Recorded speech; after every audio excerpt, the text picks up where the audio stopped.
Okay then, straight to business. Perhaps the most dangerous highway in our country today is the Abuja-Kaduna Expressway.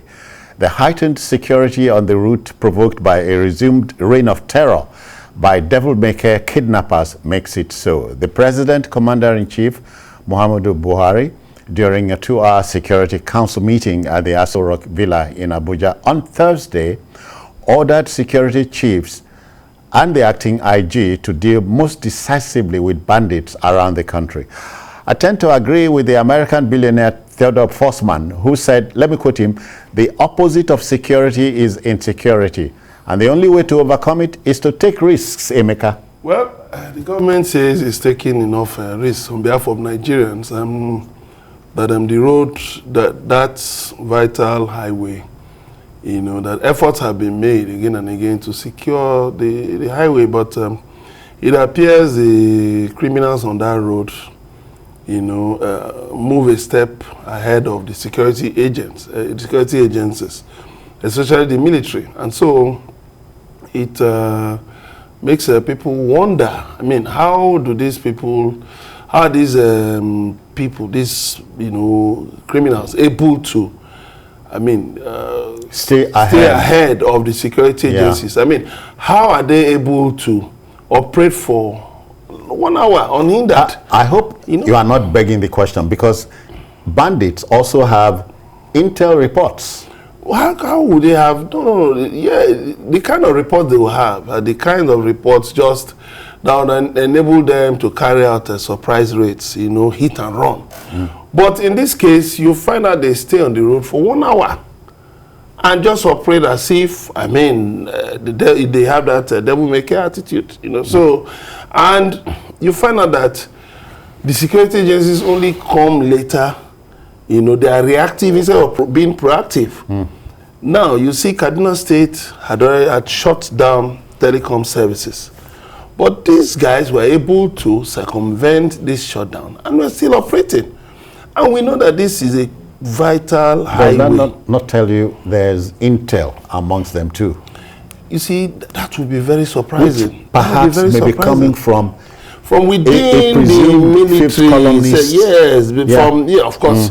You wouldn't, I mean, it would be surprising if we say, I mean, you wouldn't have such saboteurs in the security establishment, whether in the military or other, you know, arms of the security services. But Nigerians are tired of the excuses from the military. I mean, the orders, the president keeps giving orders, go and deal with the bandits, go and clear them from the road. The chief of army staff the other day said, kill them and bring their corpses. You see, these things have become theatrical, you know, just like the theater of the absurd. I mean, you just keep saying things, and these criminals keep getting away with this. And how are they able to achieve all of this? If we are to look at the words of the president, the words of the security chiefs, if we are to take them seriously, then what is going on? So it beats the imagination that a group of freewheeling terrorists, or in this case kidnappers, can operate unhindered. But Abuja-Kaduna Expressway, forget that the train was here. I don't know if the train services have resumed. They have. If they have, so how come kidnapping has become heightened on that route? Yeah, it's quite surprising, because there was a time the military actually were patrolling that particular highway. Yeah, even and then with helicopters and all that. And so I don't know why they stopped, because this is something that is supposed to be regular. Even if there's no big man, in quotes, that is passing there, at least all Nigerians are supposed to be protected. Yes. You know, don't forget also the Zamfara State governorship as candidate that was killed. You know, that road too is not that it's smooth. It's not. The road is also bad. And so when once you know, Nigerians, when we are driving, when once you see a pothole, you tend to stop, at least for you to move. Slow down. So that is where those guys are always operating. When you have this big potholes, we are saying, don't we already know those things? We know them, but the thing is, citizen, we need the security agencies, we need to deploy more security agencies on that highway. Yes. Because if you say everybody starts using train, which to me I think is better, then what will happen to the road? There are some poor people who cannot afford 2,000 or 5,000 for them to, use trains. So the only way they can move from Abuja to Kaduna. I can see from yes, the footage. They just sent this one after. This is the train. This was sent after that incident. Yeah, you understand. So, and this has to be continuous until we, not just for us to tell them to move to another state, but for us to arrest them and prosecute them. Because I noticed that most of these bandits, we've not been able to capture or even arrest the real kingpins. Perhaps because if we arrest them and prosecute them, I believe this banditry will stop. Asuko and Emeka, let me rub this in. The news was cheering yesterday when we heard that Evans Onwamadike has finally been nailed. He is to die by hanging. No, that report wasn't true. Dismissed? It was not. It was not true.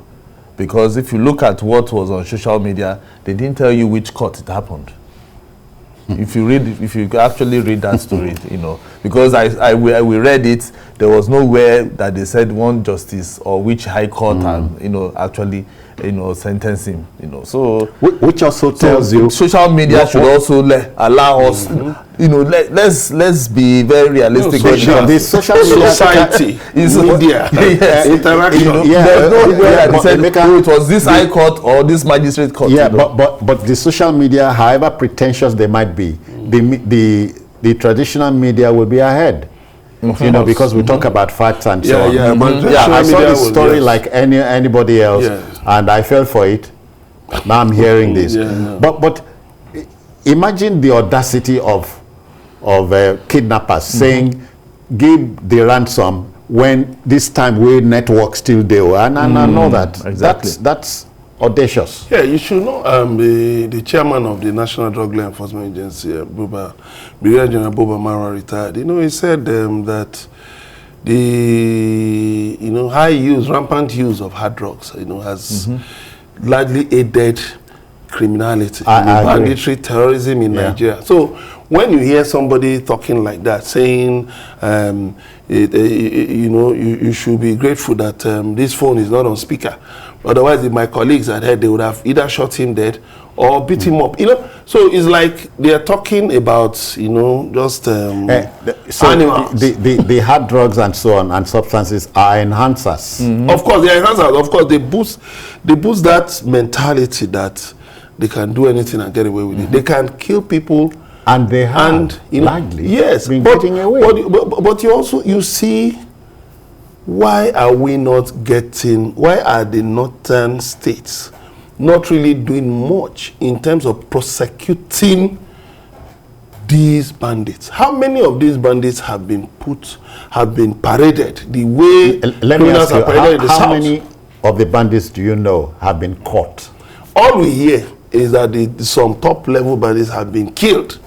But okay, fine. What about their acolytes, their runners? The people who collect ransoms for them, the people who help them kidnap people. Where are they? The ransom are collected by human beings. Yes. Why are they not being intercepted? 1, 2. Those who have been arrested, why have they not been put on trial? What is delaying? What is preventing the northern states from helping the federal government, in its drive to end this menace? I mean, timely prosecution of suspects will help to boost confidence. People will be willing to give information about the activities or plans of these criminals. But when they don't see prosecution, when they don't see these people being punished, people hardly want to, risk their lives to give information. And that becomes a problem. That emboldens these criminals. Of course, the long stretch of highway, Kaduna Abuja, is a long stretch of highway.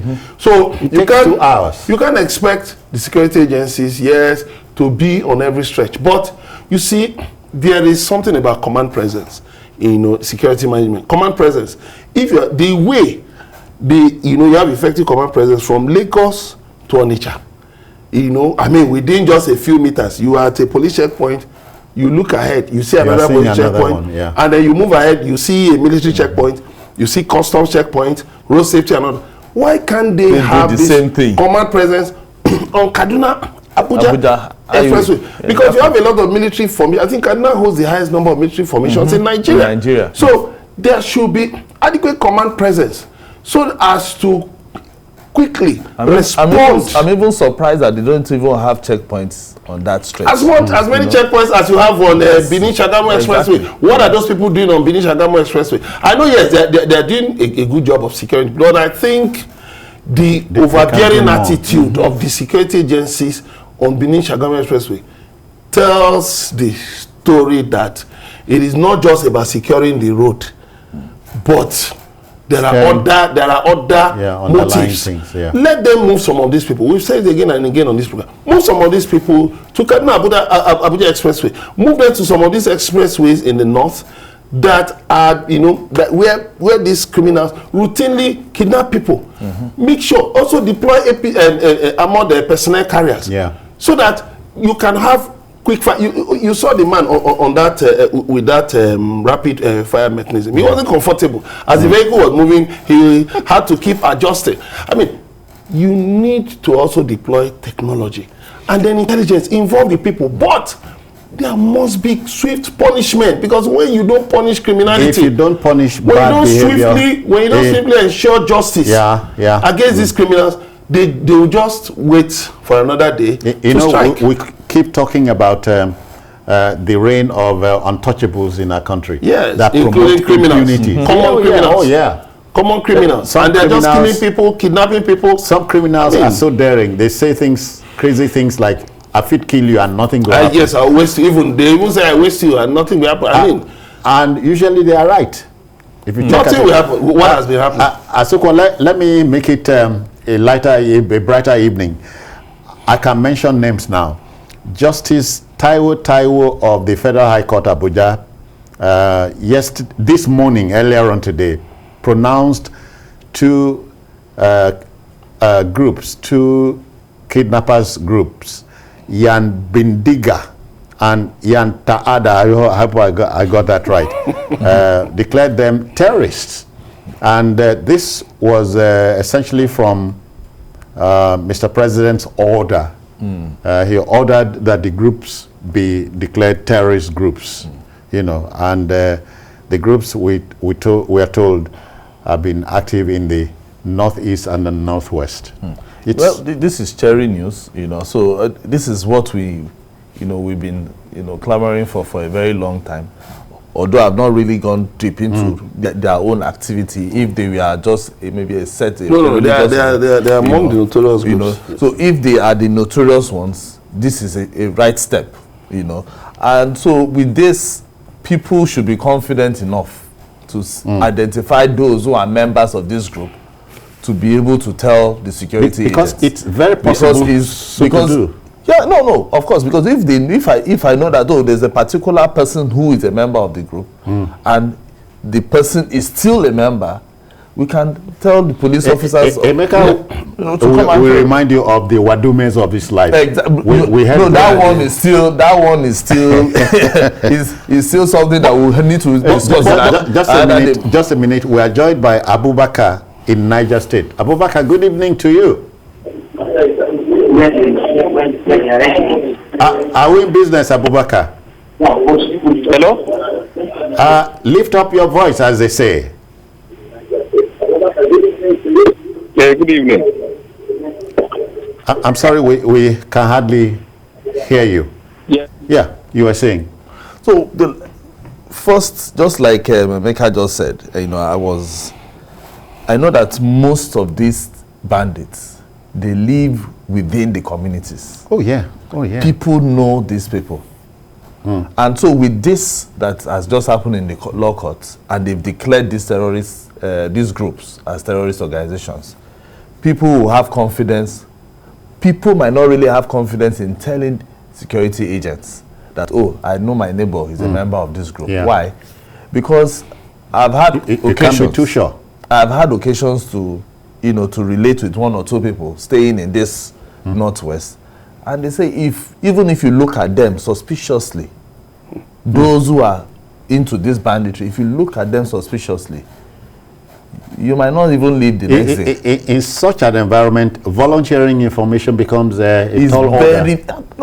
So the only thing, if you know that this person is a bandit, you just walk your way. Don't even bother looking twice. Yeah.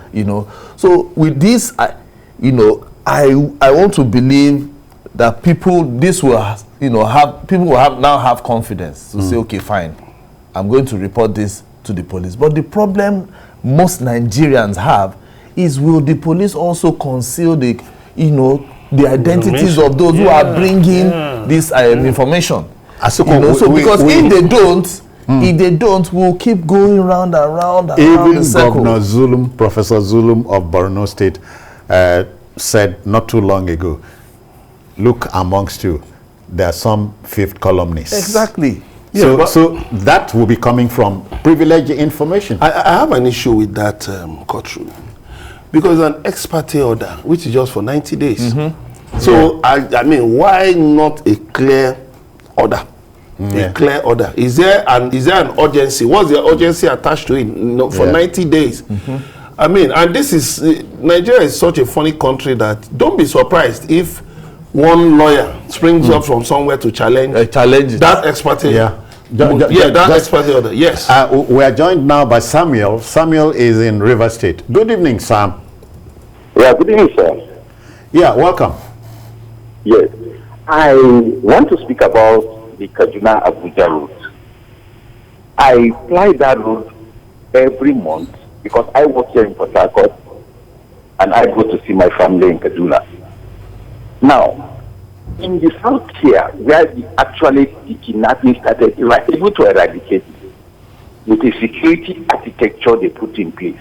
Now, if you leave Port Harcourt, going through Owerri to Onitsha, every 500 meters, you will see a security checkpost. As you stand in one of the security posts, you will be seeing the other one ahead of you. And they were able to eradicate this thing. Are we operating a different security network that we can do same in the north? That is vital. He's talking about checkpoints, just like you suggested. Mine is even beyond just having checkpoints. I'm talking of command presence. Not just on the highway, but in these settlements. Because look at the policeman that was kidnapped. I mean, telling his people on the phone that they've been trekking for hours, that he's exhausted, that the people should just look for anywhere to get 200 million. I mean, what? So, how are these people able? The way they don't score this money is as if... How are these people able? No, these people are under the influence of drugs. So sometimes when they just say some of these things, they're actually not clearly coordinated. Because the people told them they've got 2 million, and it was insisted on 200 million. I mean, 200 million is not money you just get on a whim. So when I talk command presence security, the security management must also include interagency collaboration. That is a major hindrance. That's a major hindrance to the effective security management in Nigeria. You see agencies working on their own, just each one trying to be the agency that can catch the highest number of suspects and take them to court to shine, to shine in the media. Whereas there should be interagency cooperation with the police taking the lead, because the police are primarily vested with the responsibility of internal security. And come to think of it, do you know if we had an effective policing system, this free reign by kidnappers and bandits would have been curtailed? Yeah, because you are even supposed to have constables. What are the constables doing? The community policing initiative. Exactly. What are they doing? What are they exactly doing? And then the states spend so much money equipping the police. Are they equipping the police just to stay in the urban centers? Just because you even found out the other time we were here, we talked about how some of these criminals kidnap people at the gate of a Federal University of Technology, Mina. Came all the way from the bush to the gate of a federal institution and pick people. So that means they just move about without, borders, criminals without borders. I mean, that must be curtailed. The intelligence gathering must be intensified. And then government must make a strong statement that, listen, we've had enough. If this order is to enable the government make use of the Tucano jets, the super Tucano jets, to bomb these bandits, well, I hope that the order will not hear a strange story in the media that some lawyer somewhere has, come up to challenge it. That so we must not hear anything funny, because I was surprised. Expert order, what for? Something that can be vacated. I mean, oh yeah. Well, Olushola is reaching us from Oyo State. Olushola, good evening, welcome. Yes, thank you, Citizen Jones. How are you? Good evening I'm to fine. all the analysts in the house. Now, Mr. President giving a marching order, a very strong order, which is very good, and it's expected of Mr. President to say that. But how many times has Mr. President given statements like this to us as a nation, especially to our military men, our law enforcement agencies, on issues of insecurity in our country? And up till now, we are still experiencing this problem to this magnitude. Honestly, we need to involve powerful technological means of solving this problem. This problem of insecurity is gradually overwhelming us as a country. And no matter the development that Mr. President and his handlers have given us as a country, if insecurity still persists for us in this country, those developments can never be seen by anybody, even by the blind Nigerians. Why? Because we are not free to make use of this infrastructure. So please, Mr. President should rise up and his handlers to this occasion and make sure that this thing is nipped to the bud and Nigerians are able to even walk around in their country freely. Thank you, and God bless all of you. Have a very good and bless you too. Asukwa, just hold it. Let me come like this. Evans Onwa-Amadike has been in court for moons and moons now, and nobody is sure what shape the case might take. Tells you the drummer is somewhere in the forest, drumming for the birds to dance on the highway. So we are in dire straits. Exactly. So because if you look at it, the laws that we have, we should have a stricter and a more faster administration of justice when it comes to issues like this. When once one has been suspected to be a kidnapper, I think the judiciary has to fasten up the cases. And when once they do that, like Evans, just like you said, it's been long. So this bandits it will boost confidence. So that immediately they bring one particular bandit to that particular court, immediately the police, the prosecutor should be able to know that this is where this person was arrested, this is his activities, this is what he has done, the number of people he has killed, and that, and this and that. And so that the justice will prevail immediately, and then everybody go ahead with it. So if we do that, a special court, as the maker has suggested, is not out of place. Of course, it's not. It's not just a time limit. 90 days, that's it. 1 month, 2 months. Then before you know it, then they are in the prison. It will lend, the thing will lend itself to so many. You know the strange thing. The police. Okay, we talked about NIN, National Identity Number, that it will be used to track criminals. That has fallen flat on its face. The police have sophisticated tracking equipment with which they can track the location of any phone. Now a policeman has been kidnapped, and these criminals holding this man said that they've been moving about looking for network. And the police telling me that they cannot track it to point zero. Just what is going on? Emeka, you are not a policeman. Allow them do their work. Okay, we'll take a pause here for some commercials. We'll be back. But don't forget, this is the biggest rendezvous for journalists in the country, Journalist Hangout on TVC. We'll be back shortly. Okay, then, we're still on the Abuja-Kaduna Road episode. Don't forget, the main story is that Mr. President, Commander-in-Chief, has told security chiefs to please deal ruthlessly with kidnappers across the country. Okay, and Asukwa and Emeka are still here. Asukwa, so as before the break, we talked about going the whole hog. Almost every state had criminalized kidnapping to the point of making it a capital punishment. So who is in court? What's happening to the case? You know, that's where we were before we went on the commercial break. I know we have a couple of bandits who are being persecuted, you know, but those are not the key players, you know, because once you look at this banditry of a thing, there are some people who are drumming and some people are dancing. So the actual drummers are somewhere. So, and it is until we begin, just like even the terrorist activities in the Northeast, you know, we need to get to the root of it. Who are those who are sponsoring these bandits? Because I feel these bandits have bosses somewhere sitting down telling them where to go, who to kidnap and all that. Yeah. Because you can't tell me that a ragtag group of boys who because of the drugs that they've taken, they'll know where network is and which area they will go to. At the end of the day, they will be bold. And then the guns that they are using, it is not something you just take up. Oh, come on. They are expensive. For you to get AK-47, it's not 2.50 kobo. It's expensive. So